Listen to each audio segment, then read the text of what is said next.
ਦੀਪ ਸਿੱਧੂ ਦਾ ਹੀ ਕਹਿਣਾ ਸੀ ਕਿ ਭਗਵੰਤ ਮਾਨ ਬੁੱਚੜ ਬੇਨਤੇ ਨਾਲੋਂ ਵੀ ਬਦਤਰ ਸਾਬਤ ਹੋਏਗਾ ਸਿੱਖ ਜਵਾਨੀ ਦੇ ਘਾਣ ਲਈ।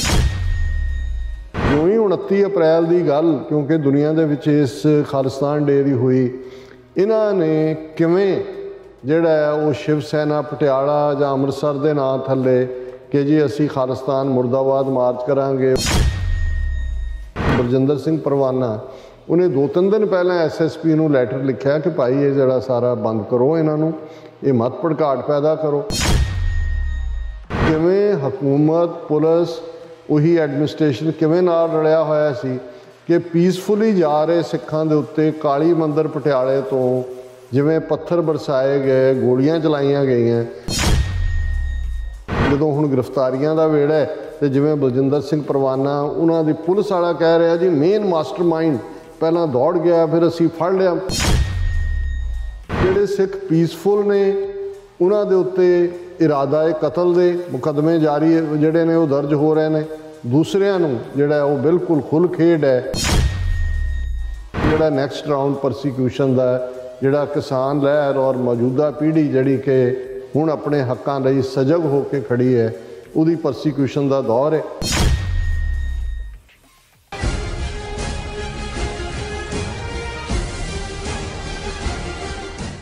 Welcome back on programme. So viewers, ਗੱਲਬਾਤ ਕਰਨ ਜਾ ਰਹੇ ਹਾਂ ਕਿ ਖਾਲਿਸਤਾਨ ਐਲਾਨਨਾਮੇ ਦੇ ਦਿਵਸ ਮੌਕੇ शिव सेना के गुंडियां वालों भारतीय खुफिया एजेंसियां की शह ते पटियाले विच एक खूनी जिहड़ा खेल खेलिया गया।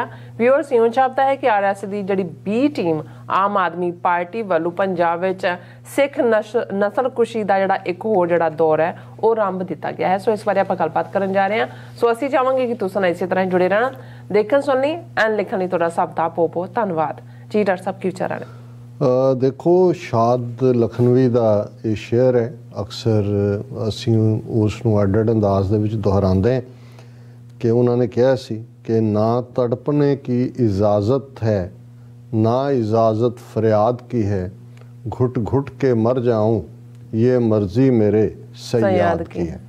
गुलामी ये हुंदी है कि जिथे तुहाडे लई कोई अपील, वकील, दलील, ये 20वीं सदी जदों अंग्रेज़ी राज ਦੇ ਖਿਲਾਫ ਅਸੀਂ ਕਿਉਂ ਹੈ ਤੇ ਇਹ ਭਗਤ ਸਿੰਘ ਨਾਲ ਜਾਂ ਅਦਰਵਾਈਜ਼ ਐਸੋਸੀਏਟ ਲਫ਼ਜ਼ ਕੀਤੇ ਜਾਂਦੇ ਨੇ ਕਿ ਜਿਸ ਸਿਸਟਮ 'ਚ ਅੱਖੋਂ ਹਕੂਮਤ ਅੰਨੀ ਹੋਏ, ਕੰਨੋਂ ਬੋੜੀ ਹੋਏ ਔਰ ਜਿੱਥੇ ਕੋਈ ਅਪੀਲ, ਵਕੀਲ, ਦਲੀਲ ਕੋਈ ਮੈਟਰ ਨਾ ਕਰੇ। ਔਰ ਜਿਵੇਂ ਜਦੋਂ ਅਸੀਂ ਉਸ ਔਰਵਿਲੀਅਨ ਜਿਹੜਾ ਔਰਵਿਲੀਅਨ 1984 जॉर्ज ऑरवेल ने इसनूं ड्रीम किया सी और एनीमल फॉर्म च भी असी उन्होंने देखते हैं कि भी जिहदे च हुंदा है कि भी एग्जीक्यूट फस्ट ट्राई लेटर, कि फांसी ला दिओ बाद च सुनवाई करांगे। सो मतलब ये हुंदा है भी तुसीं कनकलूड कीता हुंदा है कि भाई ये ख़त्म करने ने। और असी जदों ये कहंदे हैं कि भी टोटल वॉर साडे ते थोपी गई, बेशक इंडियन स्टेट ने कोई फॉर्मली दुनिया की कचहरी चलानी नहीं है कि भी असी सिखां दे उत्ते टोटल वॉर भरपा कर रहे हैं, लेकिन जिहड़ी उन्हां दी 47 तो 84 तक 37 साल अटैम्प्ट सी अड्ड अड्ड तरीकिਆਂ नाल जज़ब करन दा अपने च, जदों उहदे चों नाकामयाब होए, गुरु ग्रंथ गुरु पंथ दोनों नूं टारगेट करते रहे। फिर उन्होंने टोटल वॉर और ਉਹਦਾ आगाज़ ही जून 84 के पहले हफ्ते फुल स्केल टैंकां तोपां नाल अकाल तख्त ते हमला पंजाब नूं कट ऑफ कर देना बाकी दुनिया तो। और इन्हां फिर असी लगभग 38 वरियां दे विच जून 84 तो बाद देखते हैं कि भाई किहड़े किहड़े मरहले चो असी नहीं गुजरे और किस किस्म का की चल रहा। किसान लहर 13 महीने चली, किसान लहर उसने भारतीय खुफिया एजेंसियां नूं पैरों कढ़ दिता है। वो कदे सोच भी नहीं सी सकते कि जिस पंजाब नूं असी 37-38 साल मारिया, कुटिया, इस हद तक जलील किया है, 1 लाख 1.5 लाख 2 लाख नौजवान बच्चे बच्चियां हर साल उत्थों हिजरत कर रहे हैं, इकनॉमिकली इन्ना क मारिया कि सब तो ज़्यादा खुदकुशियाँ, प्राइड वाली कौम खुदकुशियाँ के रस्ते ते पई, करजाई कर दिता है। और इस हद तक जाके अलगाववाद, आतंकवाद, उग्रवाद, सिखी चिन्हां नूं बदनाम कर दिता है, सिखी सूप नूं बदनाम कर दिता है। अच्छा। पर जो ही किसान लहर और उहदा असीं अक्सर जिक्र करते हैं कि भाई किवें शंभू तो ਸਿੰਘੂ तक का सफ़र तो फिर 26 जनवरी का लाल किले तक का सफ़र हज़ारां ट्रैक्टरां दे उत्ते अणखी गभरू पंजाब दे किवें जाके जिहड़ा वो उत्थे अपना जोर दिखाते हैं उन्होंने और सारा जिहड़ा इन्हां दा हिंदूत्वी भारत आ स्टन होके देख रहा है। उन्होंने पता नहीं लग रहा कि भी वो की करन। फिर उन्होंने चाणक्य की साम की नीति अपनाई जिन्होंने असी साम दाम दंड भेद कहते। साम यही होंगे कि शरण चले जाओ जिन्होंने असी कहते भी लोड़ वेड़े गधे नूं प्यो कहना। बिल्कुल। सो फिर मोदी गुरु नानक साहब के प्रकाश पुरब के मौके गोडियां भरने हो के माफ़ी मंग के तीनों खेती कानून वापस ये वो। लेकिन इसने इंडियन एजेंसियां के सामने एक खतरनाक टास्क दी कि ये जड़ी इस सारी जित तो बाद ये नौजवानी जिस दे विच दीप सिद्धू वर्गी आवाज़ भी गूंजी जिसने गल ये समझाई जड़ी काफ़ी वड्डे तबके दे समझ पई कि गल फसलों की नहीं है गल नस्लों की। हुण उसनूं तां राह चों पासे कर दिता गया पर सोचता वैसे ही गुरु नानक साहब की रहमत उस धरती के उत्ते अब चल नीम धरी गुरु नानक नित नित चढ़े सवाई। पर इस आवाज़ नूं किवें बंद करना है किवें की है फिर असी वो सारी खेड देखी कि किवें वो 32-34 किसान जथेबंदियां जिन्हां दे नाल ये उस मूवमेंट के दौरान राबते च सन किवें उन्हां नूं इस्तेमाल किया। किवें पंजाब च कैप्टन अमरिंदर जिहड़ा इन्हां दा ट्रोजन होर्स जिहड़ा बैठा होया सी विदन कांग्रेस उस तो डिफलैक्ट करवाया। किवें ढींडसे और ये दूजे तीजे सारे खड़े करके एक कन्फ्यूजन पैदा करके और फिर RSS की बी टीम आम आदमी पार्टी के हथ च पावर फड़ा दी। अकाली दल भी इरैलेवेंट हो गया जिहड़ा वैसे ही बादलों दी करतूतां करके हो रहा सी। कांग्रेस नूं उस किस्म के जिहड़े ने वो आपसी खिच धू भी और ज़ाहिर है अमरिंदर का एक जिन्होंने उन्होंने इस्तेमाल किया। और मैं हालांकि ये यकीन करदा कि भी विजन ये हुंदी है जदों तुसी सी थ्रू कर सको। और ये दीप सिद्धू की कोट है सुनी जा सकती है जदों उन्होंने भगवंत मान बारे कहा जदों कि ये लग रहा सी कि जिस किस्म की वेव आम आदमी पार्टी के हक च बनाई जा रही है तो दीप सिद्धू का ही कहना सी कि भगवंत मान बुच्चड़ बेनते नालों भी बदतर साबित होएगा सिख जवानी के घाण लई।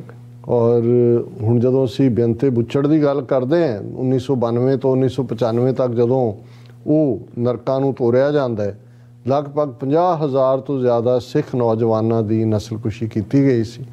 और सानू लगता सी भी जिस किस्म का ये सारा केजरीवाल ने तिरंगा यात्रावां और विक्टरी तो बाद अमृतसर शहर तिरंगियां दे नाल रोड शो करना ये तौहीन सी और असीं कहा सी कि भी ये ठीक अलामत नहीं है। फिर राज सभा के मैंबर जिमें हिंदू तवी लिया के पैसे खा के जिहड़ी उहदी चोण सी सारी जिस अंदाज और फिर जाके भगवंत मान का 18 महकमे दिल्ली के हवाले कर देना। हुण किसी नूं कोई भुलेखा नहीं है कि असल च स्टेट नूं रन कौन कर रहा। मैनूं ये लगता सी भी 6 महीने अजे ये इस किस्म की जिहड़ी है वो खेड खेडणगे फिर सिख जवानी वाल हथ पाउण वाल आउणगे। पर इस गल का ध्यान रहे जदों तुसीं एजेंसियां दे काम करन दे ढंग नूं देखदे हो ये टास्क दित्तियां होंदियां इक्को वेले मल्टीपल एजेंसियां काम कर रही होंदियां कई बार वो क्रॉस परपसिस का भी कर रही होंदियां इसलिए एक एजेंसियां का बंदा दूजियां दे हत्थों मारिया जाता है क्योंकि उन्होंने पता ही नहीं होंदा भी ये किसी होर लई कर रहा है विधे नहीं उन्होंने महकमे दे हुंदे। सो ये जिहड़े किसी जमाने फेरूमान अकाली दल दे थल्ले महंत सेवादास वर्गे रखे हुंदे सी फिर असी ये बिट्टे वर्गे लोग एंटी टैरिस्ट फ्रंट के नाम कित्थों बयान दबाउणा है कित्थे हीट क्रिएट ये सारे ये एजेंसियां दे बंदे इन्हों लिख ही दिता जाता है ये तो सिर्फ भौंके रखे होंदे ने। इस तरह शिव सेना नाम के उत्ते जिसका कोई भी और ये गल हुण दी नहीं है जदों 80s दे विच भी शिव सेना बाल ठाकरे के नाम थले बयानबाजी हुंदी सी ते बाल ठाकरे ने कहा सी ये पंजाब वालियां नाल साडा कोई संबंध नहीं है ना तो कोई भी किसी का वरत सकता है। असी देखते हैं भी जो ही 29 अप्रैल की गल क्योंकि दुनिया के विच इस खालिस्तान डे की हुई इन्हां ने किवें जिहड़ा है वो शिव सेना पटियाला जां अमृतसर के नाम थले कि जी असी खालिस्तान मुर्दाबाद मार्च करांगे उही ਪਵਨ ਕੁਮਾਰ ਤੇ ਉਸ ਕਿਸਮ ਦੇ ਲੋਕ ਜਿਹੜੇ ਨੇ, ਹਰੀਸ਼ ਸਿੰਘਲਾ, ਕਦੇ ਪਵਨ ਕੁਮਾਰ ਹੁੰਦਾ ਸੀ, ਹੁਣ ਹਰੀਸ਼ ਸਿੰਘਲਾ, ਜਿਨ੍ਹਾਂ ਨੂੰ ਜਿਹੜੀ XYZ ਸਿਕਿਉਰਿਟੀਜ਼ ਦਿੱਤੀਆਂ ਹੋਈਆਂ, ਉਹਨਾਂ ਤੋਂ ਕਿਵੇਂ ਭੜਕਾਟ ਪੈਦਾ ਕਰਵਾਈ।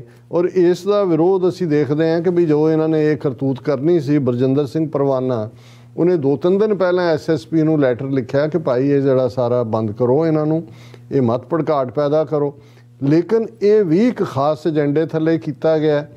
ਇਹਦੇ ਬਾਵਜੂਦ ਕਿ ਵੀ ਸਿੱਖ ਜਥੇਬੰਦੀਆਂ ਡਿਸਪਲਿਨ 'ਚ ਰਹੀਆਂ, ਉਹਨਾਂ ਨੇ ਕਾਊਂਟਰ ਪ੍ਰੋਟੈਸਟ ਕਰਨ ਦੀ ਗੱਲ ਕੀਤੀ ਸੀ, ਲੇਕਿਨ ਹੁਣ ਕਿਵੇਂ ਹਕੂਮਤ, ਪੁਲਿਸ, ਉਹੀ ਐਡਮਿਨਿਸਟ੍ਰੇਸ਼ਨ ਕਿਵੇਂ ਨਾਲ ਰਲਿਆ ਹੋਇਆ ਸੀ ਕਿ ਪੀਸਫੁਲੀ ਜਾ ਰਹੇ ਸਿੱਖਾਂ ਦੇ ਉੱਤੇ ਕਾਲੀ ਮੰਦਰ ਪਟਿਆਲੇ ਤੋਂ ਜਿਵੇਂ ਪੱਥਰ ਬਰਸਾਏ ਗਏ, ਗੋਲੀਆਂ ਚਲਾਈਆਂ ਗਈਆਂ। ਹੁਣ ਆਮ ਹਾਲਤਾਂ ਦੇ ਵਿੱਚ ਤਾਂ ਇਹ ਗੁਰਦੁਆਰਿਆਂ ਦੇ ਅੰਦਰ ਦਰਬਾਰ ਸਾਹਿਬ ਤੇ ਟੈਂਕਾਂ ਤੋਪਾਂ ਦੇ ਨਾਲ ਆ ਵੜੇ। ਹੁਣ ਉਸ ਪਟਿਆਲੇ ਦੇ ਮੰਦਰ ਚੋਂ ਜਿੱਥੇ ਕਿ ਪਹਿਲਾਂ ਉੱਤੇ ਜੇ ਪੱਥਰ ਇਕੱਠੇ ਹੋਏ ਨੇ, ਜਿਹੜੇ ਮਾਰੇ ਗਏ ਨੇ, ਉਹ ਪੁਲਿਸ ਨੂੰ ਜਦੋਂ ਓਪਨਲੀ ਇਹ ਕਿਹਾ ਗਿਆ ਸੀ ਕਿ ਵੀ ਉਹਨਾਂ ਨੇ ਇਹ ਕੰਮ ਕਰਨਾ, ਕਿੱਥੇ ਸੀ ਐਡਮਿਨਿਸਟ੍ਰੇਸ਼ਨ? ਜਦੋਂ ਮੌਕੇ ਤੇ ਹੀ ਜਿਹੜੀ ਪੁਲਿਸ ਆਈ, ਉਹਨਾਂ ਨੇ ਨਾਨਕ ਸਿੰਘ, ਉਹਨਾਂ ਦਾ SSP, ਦੂਜਾ, ਉਹਨਾਂ ਨੇ ਕੰਟਰੋਲ ਕਰਨ ਦੀ ਕੋਸ਼ਿਸ਼ ਕੀਤੀ, ਲੇਕਿਨ ਇਵੈਂਚੁਅਲੀ ਉਹਨਾਂ ਨੂੰ ਵੀ ਕੱਢਤਾ। ਉਹਨਾਂ ਨੂੰ ਇਹ ਸੀ ਕਿ ਵੀ ਉਹ ਮਾਰੇ ਕਿਉਂ ਨਹੀਂ ਸਿੱਖ ਜਿਹੜੇ ਆਏ ਸੀ ਉੱਥੇ ਪ੍ਰੋਟੈਸਟ ਦੇ ਲਈ। ਸੋ ਕੁੱਲ ਮਿਲਾ ਕੇ ਇਸ ਸਾਰੇ ਚੋਂ ਜੋ ਅਸੀਂ ਦੇਖ ਰਹੇ ਹਾਂ, ਫਿਰ ਕਰਫਿਊ ਲਾ ਦਿੱਤਾ ਗਿਆ। ਫਿਰ ਜਦੋਂ ਹੁਣ ਗ੍ਰਿਫਤਾਰੀਆਂ ਦਾ ਵੇੜਾ ਹੈ ਤੇ ਜਿਵੇਂ ਬਲਜਿੰਦਰ ਸਿੰਘ ਪਰਵਾਨਾ, ਉਹਨਾਂ ਦੀ ਪੁਲਿਸ ਵਾਲਾ ਕਹਿ ਰਿਹਾ ਜੀ ਮੇਨ ਮਾਸਟਰਮਾਈਂਡ ਪਹਿਲਾਂ ਦੌੜ ਗਿਆ, ਫਿਰ ਅਸੀਂ ਫੜ ਲਿਆ। ਮਤਲਬ ਉਹਨਾਂ ਨੇ ਉਹੀ, ਕਿਉਂਕਿ ਇਹ ਉਹੀ ਕਹਾਣੀ ਹੈ 80s ਦੀ, ਉਹਦੇ ਸਿਰਫ ਨਾਂ ਬਦਲਦੇ ਨੇ, ਉਹੀ ਉਹਨਾਂ ਦਾ ਇੱਕ ਤੌਰ ਤਰੀਕਾ ਹੈ। ਔਰ ਉਸ ਸਾਰੇ ਦੇ ਚੱਲਦੇ ਆ ਜਿਸ ਕਿਸਮ ਦਾ ਉਹਨਾਂ ਨੇ ਪੰਜਾਬ ਦੇ ਵਿੱਚ ਮਾਹੌਲ ਸਿਰਜ ਦਿੱਤਾ ਹੈ, ਮੈਨੂੰ ਇਹ ਲੱਗਦਾ ਹੈ ਕਿ ਵੀ ਜਿਹੜੀ ਗੱਲ ਅਸੀਂ ਸਮਝਦੇ ਸੀ ਵੀ ਸ਼ਾਇਦ 6 ਮਹੀਨੇ ਬਾਅਦ ਇਹ ਸ਼ੁਰੂਆਤ ਹੋਏ, ਆਲਰੇਡੀ ਨੈਕਸਟ ਰਾਊਂਡ ਸਿੱਖ ਜਵਾਨੀ ਦੀ ਪਰਸੀਕਿਊਸ਼ਨ ਦਾ, ਕਿਉਂਕਿ ਕੇਜਰੀਵਾਲ ਨੇ ਪੰਜਾਬ ਦੀਆਂ ਸਪੀਚਾਂ ਦੇ ਵੇਲੇ ਹਿੰਦੂ ਫੈਕਟਰ ਖੜਾ ਕੀਤਾ ਸੀ ਕਿ ਜੀ ਹਿੰਦੂ ਬਹੁਤ ਅਸੁਰੱਖਿਅਤ ਨੇ। ਹੁਣ ਹਿੰਦੂਆਂ ਦੇ ਨਾਂ ਦੇ ਨਾਲ ਜੋੜ ਕੇ ਉਸ ਜਥੇਬੰਦੀ ਨੂੰ, ਜਿਹਦਾ ਕੋਈ ਅੱਜ ਵੀ ਸ਼ਾਇਦ ਆਧਾਰ ਨਹੀਂ ਹੈ, ਪਰ ਖੇਡ ਤਾਂ ਕਿਉਂਕਿ ਏਜੰਸੀਆਂ ਦੀ ਹੈ, ਉਹਨੂੰ ਜਿਵੇਂ ਪ੍ਰਮੋਟ ਕਰ ਰਹੇ ਨੇ, ਮੀਡੀਆ ਨੇ ਜਿਵੇਂ ਇਸ ਕਿਸਮ ਦੀ ਇਸ ਕਹਾਣੀ ਨੂੰ ਬਣਾਇਆ, ਜਿਵੇਂ ਸਿੱਖਾਂ ਨੇ ਕਾਲੀ ਮੰਦਰ ਦੇ ਉੱਤੇ ਹਮਲਾ ਕਰ ਦੇਣਾ ਸੀ, ਇਹ ਤਾਂ ਉਹਨਾਂ ਨੇ ਆਪਣੇ ਡਿਫੈਂਸ ਦੇ ਵਿੱਚ ਕੀਤਾ। ਹੁਣ ਜਿਹੜੇ ਸਿੱਖ ਪੀਸਫੁਲ ਨੇ, ਉਹਨਾਂ ਦੇ ਉੱਤੇ ਇਰਾਦਾ ਕਤਲ ਦੇ ਮੁਕੱਦਮੇ ਜਾਰੀ ਜਿਹੜੇ ਨੇ ਉਹ ਦਰਜ ਹੋ ਰਹੇ ਨੇ। ਦੂਸਰਿਆਂ ਨੂੰ ਜਿਹੜਾ ਉਹ ਬਿਲਕੁਲ ਖੁੱਲ੍ਹ ਖੇਡ ਹੈ, ਔਰ ਪੂਰਾ ਮੀਡੀਆ ਉਸ ਲਾਈਨ ਤੇ ਜਿਹੜਾ ਦੱਸ ਰਿਹਾ ਹੈ ਕਿ ਭਾਈ ਆਲਰੇਡੀ ਜਿਹੜਾ ਨੈਕਸਟ ਰਾਊਂਡ ਪਰਸੀਕਿਊਸ਼ਨ ਦਾ, ਜਿਹੜਾ ਕਿਸਾਨ ਲਹਿਰ ਔਰ ਮੌਜੂਦਾ ਪੀੜ੍ਹੀ ਜਿਹੜੀ ਕਿ ਹੁਣ ਆਪਣੇ ਹੱਕਾਂ ਲਈ ਸਜਗ ਹੋ ਕੇ ਖੜੀ ਹੈ, ਉਹਦੀ ਪਰਸੀਕਿਊਸ਼ਨ ਦਾ ਦੌਰ ਹੈ। ਔਰ ਇਸ ਦੇ ਉੱਤੇ ਖਾਸ ਤੌਰ ਤੇ ਸੁਖਦੇਵ ਸਿੰਘ ਬੜੇ ਸੀਨੀਅਰ ਜਰਨਲਿਸਟ, UNI ਬਿਊਰੋ ਨੂੰ ਹੈੱਡ ਕਰਦੇ ਸੀ, BBC ਨਾਲ ਵੀ ਇਹਨਾਂ ਦੇ ਅਕਸਰ BBC ਸਟੋਰੀ ਇਹਨਾਂ ਦੇ ਨਾਲ ਕਰਦਾ। ਇਹ ਸੁਖਦੇਵ ਸਿੰਘ ਹੋਰਾਂ ਨੇ ਇਸ ਪਟਿਆਲਾ ਘਟਨਾਵਾਂ ਨੂੰ ਲੈ ਕੇ ਮੈਂ ਸਮਝਦਾ ਜਿਹੜਾ ਟਵੀਟ ਕੀਤਾ ਉਹ ਜਿਸਟ ਹੈ ਕਿ ਉੱਥੇ ਕੀ ਹੋ ਰਿਹਾ ਤੇ ਕੀ ਹੋਣ ਜਾ ਰਿਹਾ। ਉਹਨਾਂ ਨੇ ਕਿਹਾ ਜਿੰਨਾ ਮਰਜ਼ੀ ਪੁਰਅਮਨ ਰਹਿਣ, ਗੋਲੀਆਂ ਇੱਟਾਂ ਵੱਟਿਆਂ ਦਾ ਸ਼ਿਕਾਰ ਬਣਨ, ਕਿਸੇ ਨੂੰ ਝਰੀਟ ਵੀ ਨਾ ਮਾਰਨ, ਮੌਕੇ ਤੇ ਹਾਜ਼ਰ ਪੁਲਿਸ ਫੋਰਸ ਸੱਚਾਈ ਦੀ ਭਾਵੇਂ ਆਪ ਗਵਾਹ ਹੋਵੇ, ਪਰ ਸਿੱਖ ਗਰੁੱਪ ਕਦੇ ਨਿਰਦੋਸ਼ ਹੋ ਹੀ ਨਹੀਂ ਸਕਦੇ। ਬਸ ਇਹਨਾਂ ਦਾ ਸੜਕ ਤੇ ਉਤਰਨਾ ਹੀ ਕਾਫੀ ਹੈ, ਮੁਕੱਦਮੇ ਤੇ ਮੁਕੱਦਮਾ। ਉਹਨੇ ਦੂਸਰਿਆਂ ਨੇ ਸਾਰੇ ਕੰਮ ਕੀਤੇ ਨੇ, ਉਹਨਾਂ ਨੇ ਕਿਵੇਂ ਜਿਹੜਾ ਪੱਥਰ ਵੀ ਚਲਾਏ, ਪੁਲਿਸ ਵੀ ਦੇਖ ਰਹੀ ਹੈ ਕੌਣ ਭੜਕਾਟ ਵਾਲੇ ਨੇ। ਉਹਨਾਂ ਨੇ ਫਿਰ ਅੱਗੋਂ ਕਿਹਾ ਸਿੱਧੇ ਸਾਦੇ ਘਟਨਾਕ੍ਰਮ ਨੂੰ ਵੇਖੋ ਕਿਵੇਂ ਕਿਸ ਪਾਸੇ ਤੋੜ ਦਿੱਤਾ ਗਿਆ, ਕਿ ਕਿਵੇਂ ਇਹ ਭੜਕਾਟ ਵਾਲੀ ਲਾਈਨ ਕਿਹਨੇ ਖੜੀ ਕੀਤੀ ਤੇ ਕਿਸ ਪਾਸੇ। ਦਰਅਸਲ ਪੰਜਾਬ ਦਾ ਅੱਜ ਕੋਈ ਇੱਕ ਖਸਮ ਨਹੀਂ, ਘੱਟੋ ਘੱਟ ਤਿੰਨਾਂ ਦੀ ਪਛਾਣ ਮੈਂ ਕਰ ਸਕਦਾ ਕਿ ਵੀ ਇੱਕ ਨਹੀਂ ਹੈ, 3 ਖਸਮ ਨੇ। ਇੱਕ ਚੰਡੀਗੜ੍ਹ ਬੈਠਾ, ਉਹੀ ਭਗਵੰਤ ਮਾਨ, ਜਿਹਦੇ ਬਾਰੇ ਜਿਹੜਾ ਦੀਪ ਸਿੱਧੂ ਨੇ ਕਿਹਾ ਵੀ ਇਹ ਬੁੱਚੜ ਬੇਅੰਤੇ ਤੋਂ ਮਾੜਾ ਸਾਬਤ ਹੋਏਗਾ, ਉਸ ਤੋਂ ਬਦਤਰ। ਦੂਜਾ ਦਿੱਲੀ ਵਿੱਚ ਬਿਰਾਜਮਾਨ ਹੈ ਅਰਵਿੰਦ ਕੇਜਰੀਵਾਲ। ਤੀਜਾ ਵੀ ਦਿੱਲੀ ਦੇ ਹੋਰ ਉੱਚੇ ਤਖਤ ਦਾ ਵਾਸੀ ਹੈ ਮੋਦੀ, ਅਮਿਤ ਸ਼ਾਹ। ਸੋ ਇਸ ਸਾਰੇ ਨੂੰ ਜਿਹੜਾ ਅਸੀਂ ਜੇ ਦੇਖੀਏ ਕਿ ਭਾਈ ਗੱਲ ਉੱਥੇ ਜਾ ਕੇ ਇਹਨਾਂ ਨੇ ਖੜੀ ਕਰ ਦਿੱਤੀ ਹੈ। ਹਾਲਾਂਕਿ ਸਾਰੇ ਚੋਂ ਜਿਵੇਂ ਸਿੱਖ ਨੌਜਵਾਨੀ ਉਮੜ ਕੇ ਆਈ, ਉਹਨਾਂ ਨੇ ਆਪਣੇ ਹੱਕਾਂ ਲਈ ਖਲੋਣ ਦੀ ਗੱਲ ਕੀਤੀ, ਉਸ ਦੇ ਉੱਤੇ ਜਿਹੜਾ ਵੀਰ ਗਜਿੰਦਰ ਸਿੰਘ, ਸਰ ਗਜਿੰਦਰ ਸਿੰਘ ਦਲ ਖਾਲਸਾ ਬਾਨੀ, ਖਾਲਿਸਤਾਨ ਦੇ ਇੱਕ ਵੱਡੇ ਥਿੰਕਰ, ਉਹਨਾਂ ਨੇ 4 ਲਾਈਨਾਂ ਲਿਖੀਆਂ ਨੇ। ਮੈਨੂੰ ਜੇ ਲੱਗਿਆ ਕਿ ਭਾਈ ਇਕੱਲਾ ਅਸੀਂ ਨੈਗੇਟਿਵਿਟੀ ਦੀ ਗੱਲ ਨਾ ਕਰੀਏ, ਨਾਲ ਦੀ ਨਾਲ ਜਿਹੜਾ ਹੈ ਸਿੰਘਾਂ ਵੱਲੋਂ ਜਿਵੇਂ ਪਟਿਆਲੇ 'ਚ ਜਿਹੜਾ ਉਹ ਆਪਣੇ ਭਾਵਨਾਵਾਂ ਦਾ ਪ੍ਰਗਟਾਵਾ ਕੀਤਾ ਗਿਆ। ਉਹਨਾਂ ਨੇ ਕਿਹਾ ਕਿ ਵੀ ਕੱਲ੍ਹ ਹੀ ਮੈਂ ਲਿਖੀ ਹੈ ਇੱਕ ਕਵਿਤਾ, ਮੈਂ ਇਹਨਾਂ ਪਟਿਆਲੇ ਦੇ ਸਿੱਖ ਨੌਜਵਾਨਾਂ ਦੇ ਜੋਸ਼ ਤੇ ਜਜ਼ਬੇ ਦੇ ਨਾਮ ਕਰਦਾ ਹਾਂ। ਨਾ ਹਿੰਦੀ ਮੇਰੀ ਨਾ ਹਿੰਦ ਮੇਰਾ, ਨਾ ਤਿਰੰਗਾ ਨਾ ਜਨਗਨ ਮੇਰਾ, ਇਹ ਸਭ ਰਲ ਮਿਲ ਜੋ ਬਣਦਾ ਉਹ ਮੇਰੇ ਘਰ ਦਾ ਹੈ ਲਟੇਰਾ। ਬਿਲਕੁਲ। ਮੇਰਾ ਦੇਸ਼ ਪੰਜਾਬ ਗੁਰਾਂ ਵਾਲਾ, ਜੀਂਦਾ ਹੈ ਗੁਰਾਂ ਦੇ ਨਾਂ ਉੱਤੇ।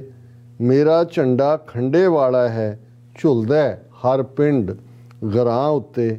ਮੇਰੇ ਸਿੱਕੇ ਨਾਨਕ ਸ਼ਾਹੀ ਨੇ, ਮੇਰੇ ਲੋਕੀ ਸੰਤ ਸਿਪਾਹੀ ਨੇ। ਜ਼ਰੇ ਜ਼ਮੀਨ ਪਵਿੱਤਰ ਦੇ, ਭਰਦੇ ਸਦੀਆਂ ਤੋਂ ਗਵਾਹੀ ਨੇ। ਮੈਂ ਹਿੰਦ ਹਿੰਦੀ ਨੂੰ ਕੀ ਜਾਣਾ, ਇਹ ਵੈਰੀ ਮੇਰੇ ਪੰਜਾਬ ਦੇ ਨੇ। ਦੋਖੀ ਨੇ ਅੰਮ੍ਰਿਤ ਦੇ ਸਰ ਦੇ, ਤੇ ਪੂਜਕ ਗਊ ਪਿਸ਼ਾਬ ਦੇ ਨੇ। ਮੈਂ ਹਿੰਦ ਹਿੰਦੀ ਨੂੰ ਕੀ ਜਾਣਾ, ਇਹ ਵੈਰੀ ਮੇਰੇ ਪੰਜਾਬ ਦੇ ਨੇ। ਜੀ ਡਾਕਟਰ ਸਾਹਿਬ ਤੁਹਾਡਾ ਬਹੁਤ ਬਹੁਤ ਸ਼ੁਕਰੀਆ। ਸੋ ਅਥਲੇ ਨੇ ਬ੍ਰੇਕ ਵਿਊਅਰਸ, ਤੁਸੀਂ ਕਿਤੇ ਨਹੀਂ ਜਾਣਾ, ਮਿਲਦੇ ਹਾਂ ਆਫਟਰ ਦਿਸ ਸ਼ਾਰਟ ਬ੍ਰੇਕ।